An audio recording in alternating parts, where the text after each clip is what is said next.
저와 앞뒤로 인사하겠습니다. 성령님 우리와 함께 하십니다. 큰 은혜 주실 줄로 믿습니다.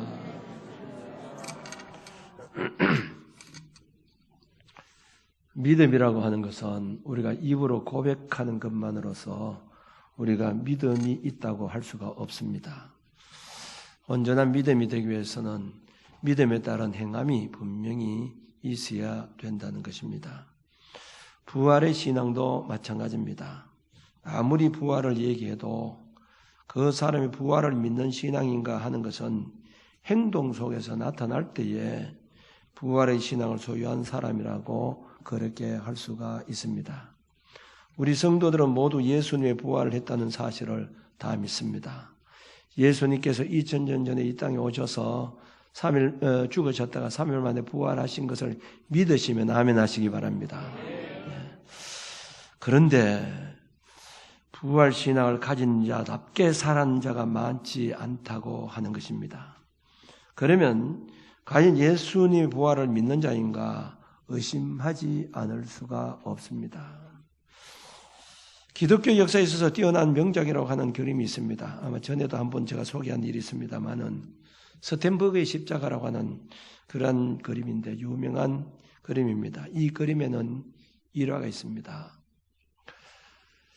로마 베드로 성당 위고의 신부가 이 스텐버그에게 예수님의 그 십자가에 달리신 예수님에 대한 그림을 한 장 그려달라고 이렇게 얘기를 합니다.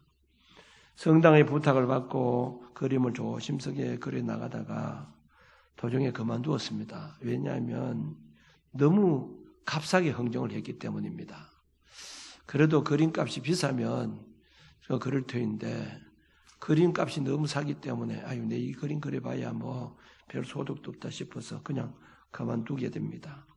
그런데 어느 날 이 페페티라고 하는 집시 여자 모델을 놓고 이제 그림을 그리게 됩니다.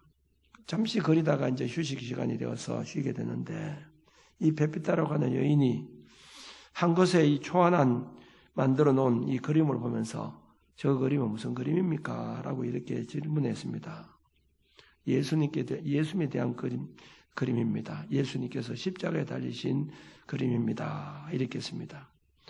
이 사람은 전혀 예수님을 알지 못하는 사람이기 때문에 무슨 사연입니까? 그러니까 귀찮지만은 설명을 하지 않을 수가 없는 것이죠. 그래서 성경에 대해서 이 부득이한 통속적인 성경 얘기를 합니다. 이 예수님은 베들레헴에서 태어나신 사람입니다. 그리고 많은 병자를 고치시고 좋은 일을 많이 하다가 십자가에 달려 돌아가시게 되었습니다. 이 얘기를 하고 있는데 이 베페티 여인은 십자가에 돌아가신 예수님 얘기를 들으면서 눈물을 뚝뚝 흘리고 있는 것입니다. 너무 슬프게 하니까 이 화가인 스텐버그가 우는 그 여인을 위로하면서 울지 마세요. 예수님 십자가 죽으셨지만은 그러나 죽은 것으로 끝나는 것이 아니고 3일 만에 부활했습니다. 이런 얘기. 그러니까 울던 울음을 거치고는 정말 부활했습니까? 이 여인이 얼굴이 막 갑작스럽게 환해지기 시작한 겁니다.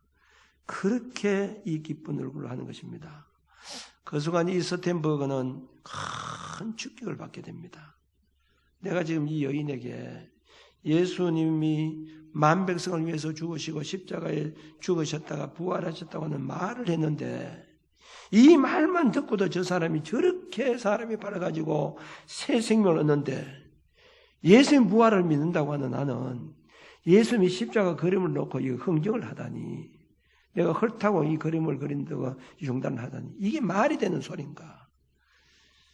전혀 자기 자신을 돌아보니까 부활하신 예수님의 삶과는 상관없이 살아왔다는 사실을 깨닫고 회개하게 되었습니다. 그리고는 이 부활 신앙을 회복하면서 그린 그림이 완성되었는데 이 스텐버그의 십자가는 많은 사람에게 감명을 주고 영감을 주는 그림으로 기독교사에 전해 내려오고 있습니다. 우리도 자칫 잘못하면 예수님 부활을 말만 하는 것으로 끝낼 수 있다는 것입니다. 그러므로 주님의 부활을 역사적 사건으로 알고 이해하는 것이 중요한 것이 아닙니다. 부활의 주님을 믿는 우리들이 부활 신앙을 가져야, 부활을 정말 믿는 신앙을 가져야 된다는 겁니다. 여러분, 예수님의 부활을 믿습니까? 부활을 믿는 신앙을 가진 자답게 살아가야 된다는 겁니다. 그러면 이 부활의 믿는 신앙을 가진 자는 어떻게 살아가느냐? 첫째는 나도 부활할 것을 믿어야 된다는 겁니다. 예수님께서 부활했는데 나는 부활을 믿지 않는다고 하면 그것은 올바른 신앙이 될 수가 없습니다. 예수님은 2000년 전에 이 땅에 오셔서 부활했다. 그런데 나하고는 전혀 상관이 없는 것처럼 지금도 그렇게 살아가는 사람들이 많이 있습니다. 예수님은 하나님의 아들이기 때문에 그렇게 다시 살아날 수 있지만은 내 인간이 어떻게 죽으면 다 썩었다가 어떤 사람은 화장되어서 다 없어져 버렸는데 어떻게 또 살아나느냐? 이렇게 예수를 믿어도 자기가 부활하게 될 것을 못 믿고 있는 사람이 있다는 거죠. 여러분, 만일 내가 지금 죽어서 다시 살 수 있다고 생각했어요. 분명히 사람 다릅니다. 그런데 이걸 못 믿고 있다는 겁니다. 요한복음 11장 25절 26절에 보면 예수께서 이르시되 나는 부활이요 생명이니 나를 믿는 자는 죽어도 살겠고 무릇 살아서 나를 믿는 자는 영원히 죽지 아니하리니 이것을 내가 믿느냐? 죽어도 살겠고, 주님은 분명히 우리에게 말씀하셨습니다. 죽어도 산다 이렇게. 여러분, 죽어도 살 줄로 믿으시기 바랍니다. 그런데 화장해가지고 없는데 어떻게 합니까? 옛날에는 그래서 예수 믿는 사람은 절대로 화장 못 하겠습니다. 화장하면 시신도 있어야 되고 뭐가 있어야 되는데 화장이 다 날아가 보면 부활하는데 지장이 있을까 싶어가지고 화장을 못하게 하기도 이렇게 했습니다. 나는 부활이요 생명이 나를 믿는 자는 죽어도 살겠고 내가 화장을 했든지 없든지 다 살아난다 이 말입니다. 그러므로 예수님을 살아서 믿는 자는 영원히 죽지 않는다 이렇게 했습니다. 그래서 우리들이 죽었다고 말하는 상태는 성경에서 잔다는 말로 많이 표현을 하고 있죠. 데살로니가전서 4장 14절에 보면 우리가 예수께서 죽으셨다가 다시 살아나심을 믿을진대 이와 같이 예수 안에서 자는 자들도, 이 자는 자라는 죽은 사람을 말합니다. 하나님이 그와 함께 데리고 오시리라 이렇게 했습니다. 성경 말씀에 보면 부활의 순서가 분명히 있습니다. 고린도전서 15장 20절에 보면 그리스도께서 죽은 자 가운데서 다시 살아나서 잠자는 자들의 첫 열매가 되셨도다. 예수님을 잠자는 자들의 첫 열매라고 이렇게 말씀을 했습니다.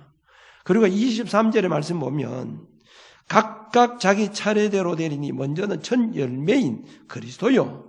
다음에는 그가 강림하실 때 그리스도에게 속한 자요. 그 후에는 마지막이니 그가 모든 통치와 모든 건세와 능력을 멸하시고 나라를 아버지 하나님께 바칠 때라 이렇게 했습니다. 우리 요한계시록 강의할 때 이 부활에 대해서 순서를 말씀했습니다. 예수님은 부활의 첫 열매입니다. 이 순서가 분명히 있죠. 오늘 여기 보면 분명히 그렇게 성경에 말씀을 하고 있습니다. 첫 열매. 그리고 첫째 부활이 있고 또 둘째 부활이 있다. 이렇게 말씀했습니다. 첫째 부활에 동참하는 자가 복 있는 자라 이렇게 했는데 요한계시록 20장 6절에 보면 이 첫째 부활에 참여하는 자들은 복이 있고 거룩하도다. 둘째 사망이 그들을 다스리는 권세가 없고 도리어 그들이 하나님과 그리스도의 제사장이 되어 1000년 동안 그리스도와 더불어 왕노릇하리라. 이 첫째 부활에 동참한 사람들이 누굽니까? 순교자들이 이렇게 했죠. 1000년 왕국이 되기 전에 이 순교자들을 전부 부활시키는데 여기 첫째 부활인데 이 첫째 부활에 동참하는 사람은 1000년 왕국에서 왕노릇하게 된다 이렇게 했습니다. 그 다음에 둘째 부활은 이 마지막 부활입니다. 인류의 부활입니다. 이것을 성경에 둘째 부활이라고 하는데 이 부활은 예수 믿는 사람이나 믿지 않는 사람 다 부활시키는 날입니다. 요한복음 5장 28절 29절에 보면 무덤 속에 있는 자가 그의 음성을 들을 때가 오나니 선한 일을 행한 자는 생명의 부활로 악한 일을 행한 자는 심판의 부활로 나오리라 이렇게 말씀을 하고 있습니다. 사람이 죽어보면 끝났다고 생각합니다. 그래서 악한 일을 하는 사람도 아무리 나쁜 짓을 해도 죽어보면 끝난다 생각하지만 절대로 끝이 아닙니다. 하나님께서 반드시 부활시킨다는 겁니다. 생명의 부활로 아니면 심판의 부활로 악한 자들은 분명히 그들을 부활시켜서 심판하기 위해서 부활시키는 날이 온다는 겁니다. 그런데 이 부활을 지금 믿지 못하는 사람들이 많이 있다는 겁니다. 여러분 분명히 이 부활을 믿으시길 바랍니다. 예수님의 부활뿐만 아니라 우리 자신들에게도 분명히 부활이 있다 이 말입니다. 물론 여기서 우리가 순교자가 되어서 첫째 부활에 동참하면 참 좋겠습니다만은 그렇지 않는다 할지라도 우리 마지막에는 반드시 생명의 부활이 날이 오게 된다는 겁니다. 그런데 부활이 없다고 주장하는 사람들이 요즘도 그렇지만 예수님 당시에도 부활이 없다고 주장하는 사람들이 많이 있었습니다. 그 사람들이 바로 사두개인들인데 그들을 위해서 이 부활장에 보면 고린도전서 15장 12절 말씀 15절에 보면 그리스도께서 죽은 자 가운데서 다시 살아나셨다 전파되었거늘 너희 중에서 어떤 사람들은 어찌하여 죽은 자 가운데서 부활이 없다 하느냐. 만일 죽은 자의 부활이 없으면 그리스도도 다시 살아나지 못하셨으리라. 그리스도께서 만일 다시 살아나지 못하셨으면 우리가 전파하는 것도 헛것이요 또 너희 믿음도 헛것이며 우리가 하나님의 거짓 증언으로 발견되리니 우리가 하나님이 그리스도를 다시 살리셨다고 증언하였습니다. 만일 죽은 자가 다시 살아나는 일이 없으면 하나님이 그리스도를 다시 살리지 아니하셨으리라 이렇게 했습니다. 하나님이 예수님을 부활시켰기 때문에 우리도 반드시 부활하게 된다. 만일 우리의 부활이 없다고 하면 하나님께서 예수님도 부활시키지 않으셨다는 겁니다. 예수님이 부활하셨다고 하면 우리도 부활하게 된다 이 말입니다. 그런데 우리는 분명히 부활이 있습니다만은 심판의 부활이 아니라 생명의 부활, 천국에 들어갈 생명의 부활이 기다리고 있다고 하는 사실을 여러분 믿으시기 바랍니다. 두 번째는 부활이 믿으면 그 사람의 삶이 달라진다는 겁니다. 오늘까지 신앙생활을 하면서 내가 예수 믿은 지는 오래되었지만은 여러분들 자신들이 곰곰이 생각해 보면서 내가 예수 믿고 얼마나 달라졌는가 한번 생각해 보시기 바랍니다. 내 삶의 자세, 인간, 어떤 인격, 삶의 태도가 얼마나 달라졌느냐 이 말입니다. 만일 내가 예수를 믿고도 달라진 것이 없다고 하면 그 사람은 아직까지 부활을 믿지 못하고 있는 사람이라고 볼 수 있습니다. 부활을 믿는 사람은 분명히 달라진다는 겁니다. 삶의 방식이 달라집니다. 그 인생관이 달라진다는 겁니다. 오늘 본문에 보면 엠마오로 내려가는 두 제자가 나옵니다. 그들도 예수님의 공생애에 예수님 뒤를 따라다녔던 그런 제자들입니다. 물론 예수님이 12제자 말고도 많은 사람들이 예수님 제자로 따라다녔던 사람이 있는데 이 두 사람도 마찬가지입니다. 그러면서 공생에서 예수님 말씀을 들으면서 예수님께서 3년 동안 계실 때에 내가 죽으면 분명히 살아나게 될 것이다. 부활하게 될 것이다. 이렇게 말씀했는데 그들이 믿지 못했다는 겁니다. 어떻게 사람이 살아날 수 있을까? 그렇게 했는데 예수님께서 결국 십자가 못 박혀 죽으시고 말한 겁니다. 그러니까 이 사람들은 예수님 죽었기 때문에 이제 끝장났다. 그렇게 해서 포기하고 엠마오로 내려가는 길이었습니다. 그런데 그때 부활하신 주님이 나타나셨는데 그들이 눈이 가려워져서 예수님을 알지 못했다고 이렇게 했습니다. 한참 그들이 엠마오로 가는 동안에 주고받고 얘기를 하게 됩니다. 예수님에 대한 얘기를 쭉 얘기를 하는데 그리고는 엠마오에 딱 도착하니까 예수님이 더 가려고 하니까 그 사람들이 붙잡습니다. 날도 저물어 가니까 우리 집에 가서 좀 유하시길 바랍니다. 그렇게 해서 예수님을 자기 집에 모시고 갔습니다. 그리고는 이제 떡을 떼면서 먹으려고 하는데 예수님께서 떡을 가지고 축사하시고 떼어서 주시는데 그들의 눈이 갑작스럽게 딱 열리게 된 겁니다. 아, 이분이 부활하신 예수님이구나. 하고는 깨닫고는 눈을 떠서 보니까 예수님이 온데간데 없었습니다. 이 엠마오의 두 제자는 예수님 부활하셨구나. 그리고는 그 시로 그들이 예루살렘으로 방향을 바꾸어서 예루살렘으로 올라가서는 부활하신 사실을 제자들에게 증거를 하게 된 것입니다. 부활을 믿으면 우리 인생이 달라진다는 거죠. 방향이 달라진다는 겁니다.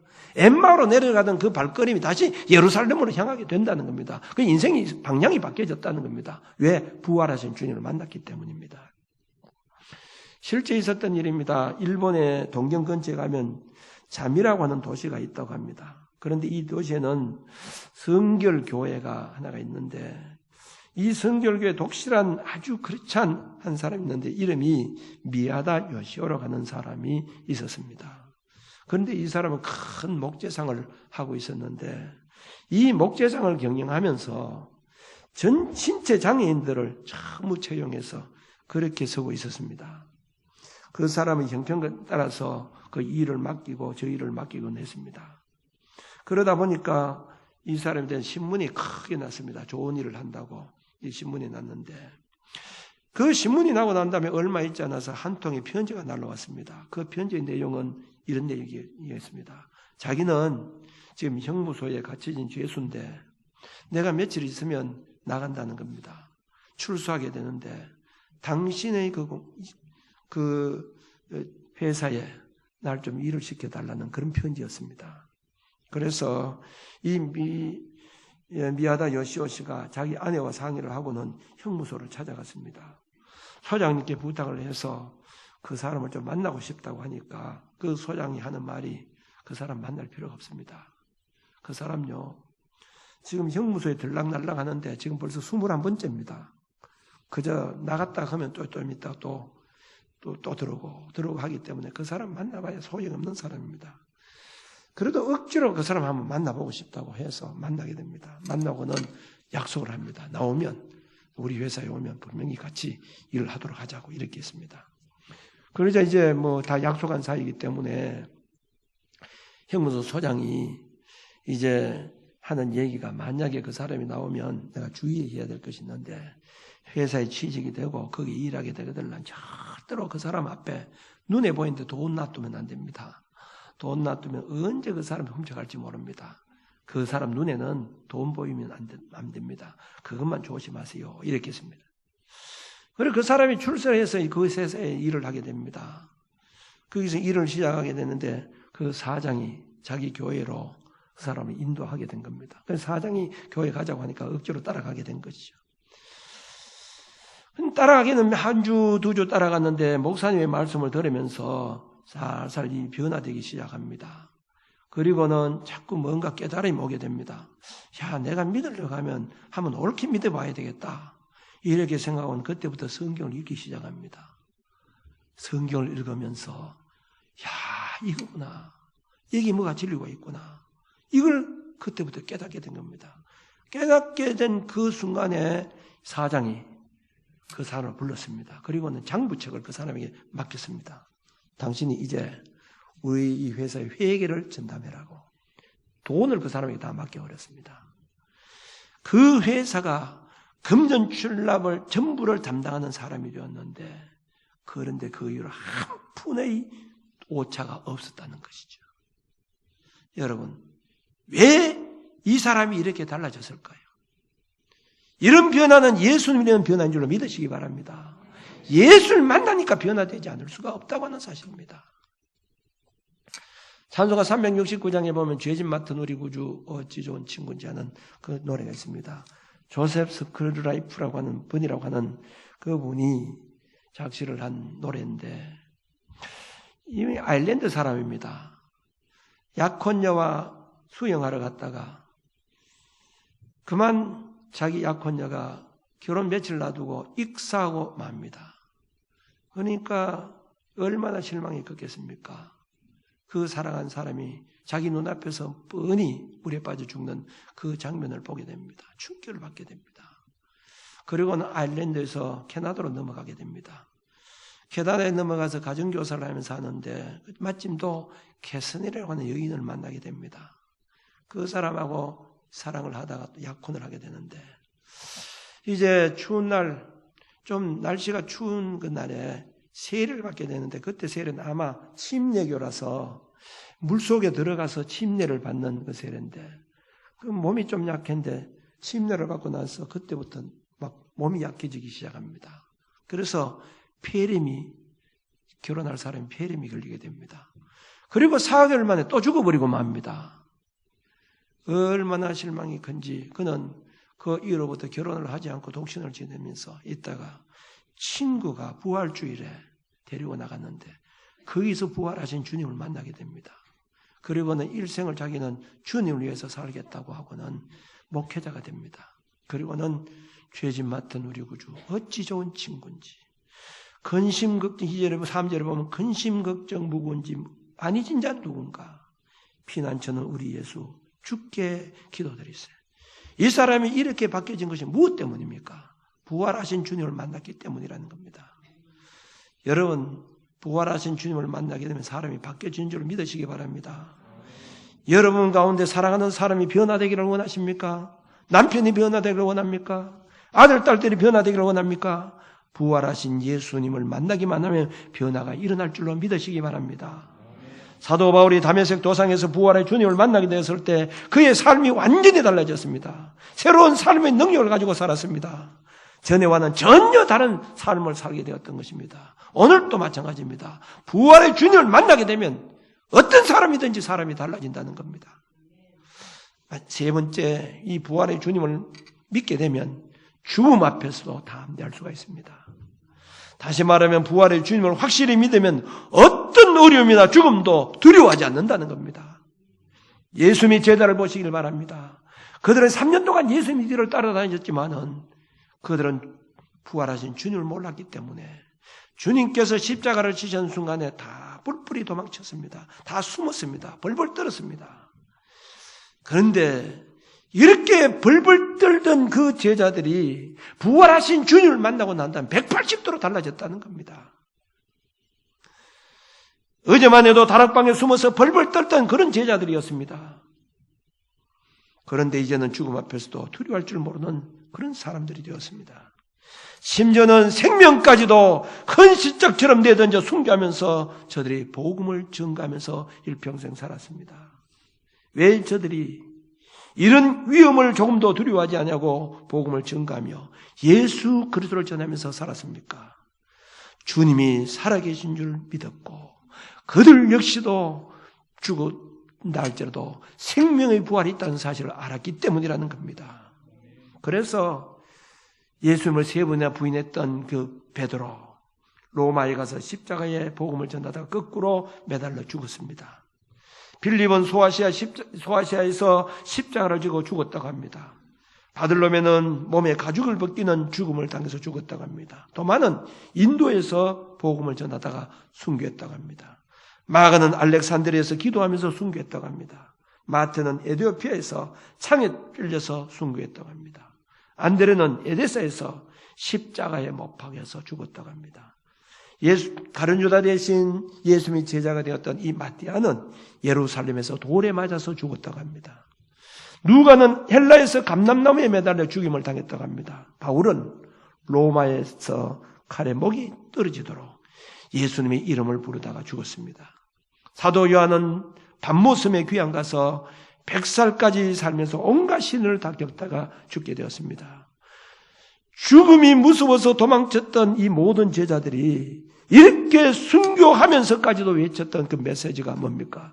부활의 주님을 증거하면서 그들은 살았던 것입니다. 주님의 부활을 목격하면, 주님의 부활을 정말 믿으면 어떤 어려움이든지 죽음도 두려워하지 않고 담대해질 수가 있다는 사실을 믿으시기 바랍니다. 네 번째, 부활의 주님을 믿으면 하늘의 소망을 가지고 땅의 것에 집착하며 살지 않는다는 겁니다.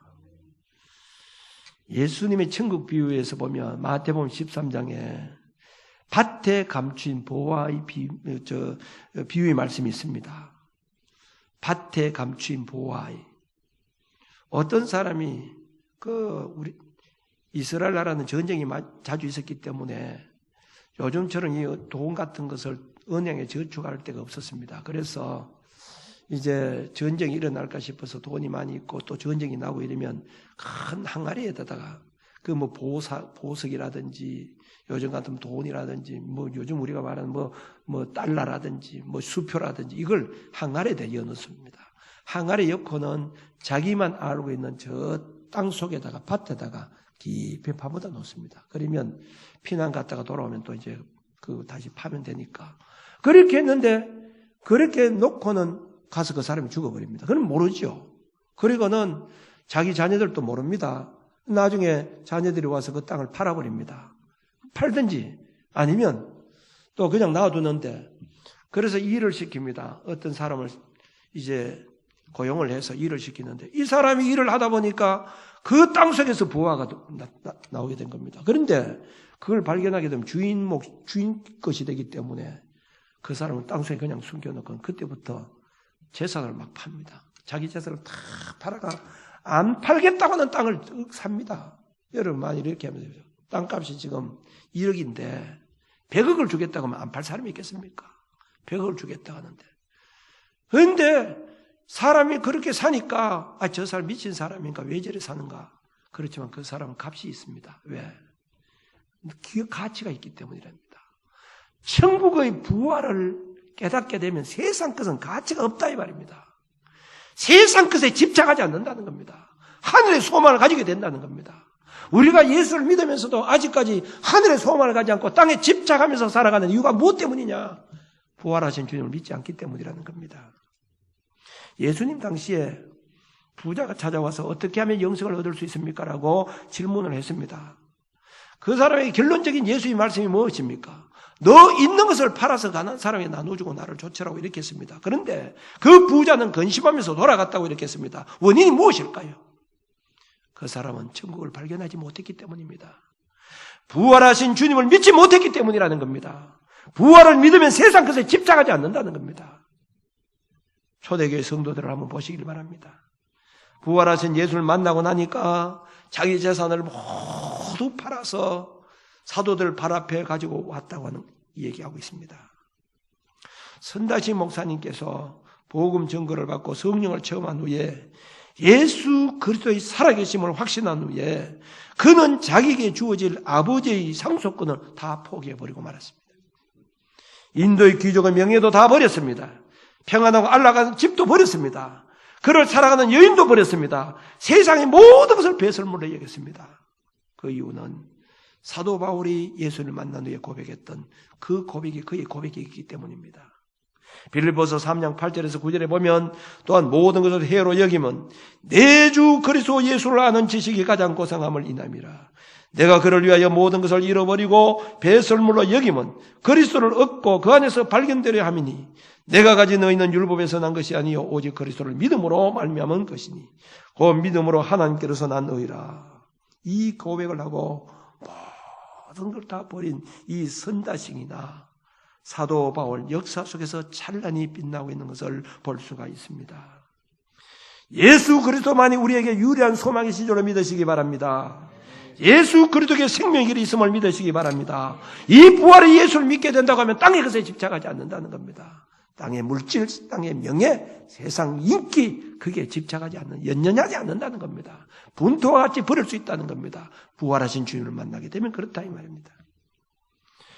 오늘 많은 그리스도인들이 예수님께서 2000년 전에 이 땅에 오셔서 십자가에 못 박아 죽으시고 십자가에 못 박아 죽으셨다가 3일 만에 부활했다는 사실을 알고 있습니다. 그러나 부활을 아직 믿지 않는 사람들이 너무나 많이 있습니다.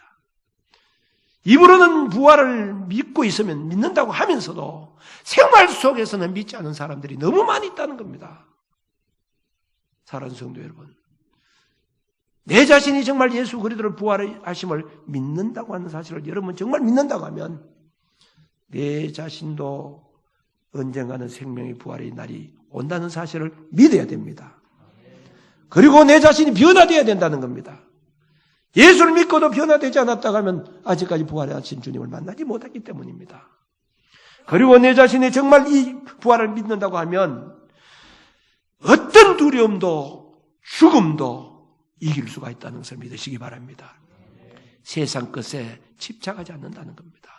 세상 것에 급급하지 않는다는 겁니다. 오늘까지 신앙생활을 하면서 아직까지 내가 부활하신 주님을 만나지 못했다고 하면 여러분 부활하신 주님을 만나시길 바랍니다. 만나시고 인생이 달라지시고 이 세상 것에 집착하지 말고 죽음도 두려워하지 않고 담대하게 세상을 살아가는 저와 여러분들이 되어주시길 바랍니다. 기도드리겠습니다.